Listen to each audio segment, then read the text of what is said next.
বন্ধুরা, আমার চ্যানেলে তোমাদের সকলকে স্বাগত।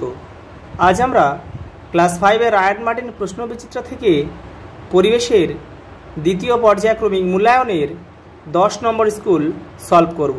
প্রথম প্রশ্ন, পশ্চিমবঙ্গের সর্বোচ্চ পর্বতশৃঙ্গের উচ্চতা 3630 মিটার। নামটা হচ্ছে সান্দাকফু।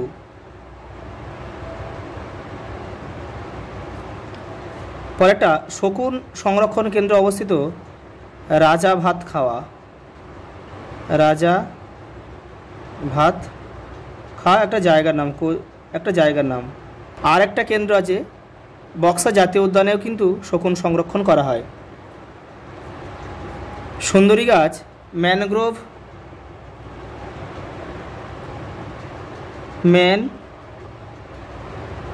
ম্যানগ্রোভ জাতীয় গাছ।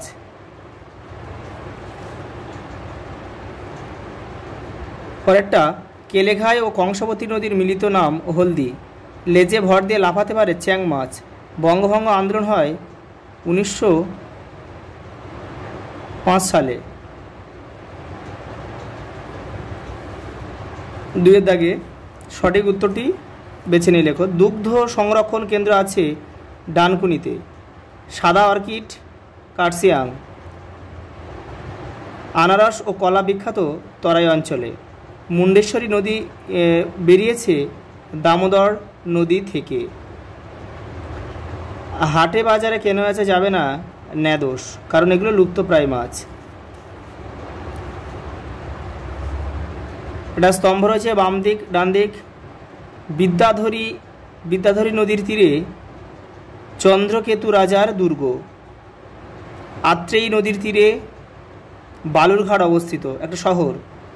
দ্বারকেশ্বর নদীর তীরে আরামবাগ শহরটি অবস্থিত। তোরসা নদীর তীরে কোচবিহার অবস্থিত। আর মহানন্দা নদীর তীরে ইংলিশ বাজার শহরটি অবস্থিত।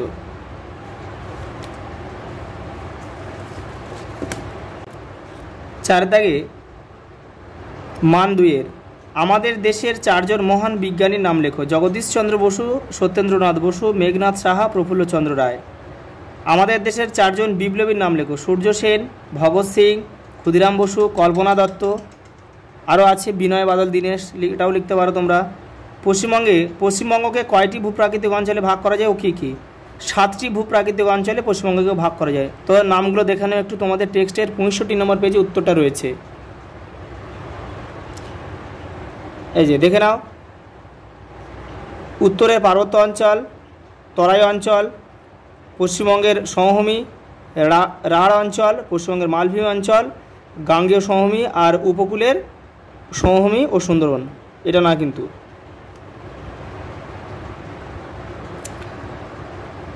তীর ধনুক নিয়ে ইংরেজদের বিরুদ্ধে ও তাদের সঙ্গী জমিদারদের বিরুদ্ধে লড়াই করেন এমন 4 জনের নাম লেখো। সিধু কানহু, বিরসা মুন্ডা, তিতুমির। পরের প্রশ্ন, ইংরেজদের বিরুদ্ধে লড়াই করেন এমন 4 জন মহিলার নাম লেখো। মাতঙ্গিনী হাজরা, প্রীতিলতা ওয়েদেদার, কল্পনা দত্ত, কমলা দেবী, অরুণা আসফ আলী, রানী লক্ষ্মীবাই প্রভৃতি। 5-এর দাগে শহরের বৈশিষ্ট্য, সদর শহর ও জেলা। মদনমোহন শহর, এটা হচ্ছে কোচবিহার, আর এটা সদর শহর কোচবিহার, জেলাও কোচবিহার। কুলিক পাখিরালয় রায়গঞ্জে অবস্থিত, এটা উত্তর দিনাজপুরে অবস্থিত। চিংড়িখালির দুর্গের ভগ্নাবশেষ কোথায় অবস্থিত? ডায়মন্ড হারবার, যেটা দক্ষিণ 24 পরগনা। আবহাওয়া অফিস আলিপুরে অবস্থিত, দক্ষিণ 24 পরগনা জেলা। শান্তিনিকেতন বোলপুরে অবস্থিত, এটা বীরভূম জেলা।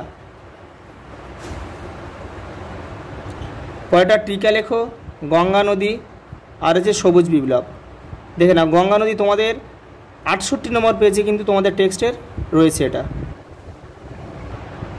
এই যে এখান থেকে এই পর্যন্ত কিন্তু তোমাদের গঙ্গা নদীটা লিখতে হবে।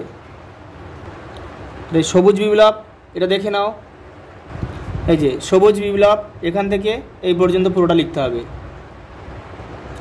পরের প্রশ্ন, রাঢ় বা রূঢ় অঞ্চল অথবা মালভূমি অঞ্চলে ভূপ্রকৃতি, নদ নদী, গাছপালা, পশু পাখি যে কোনো 3টি সম্পর্কে লেখো।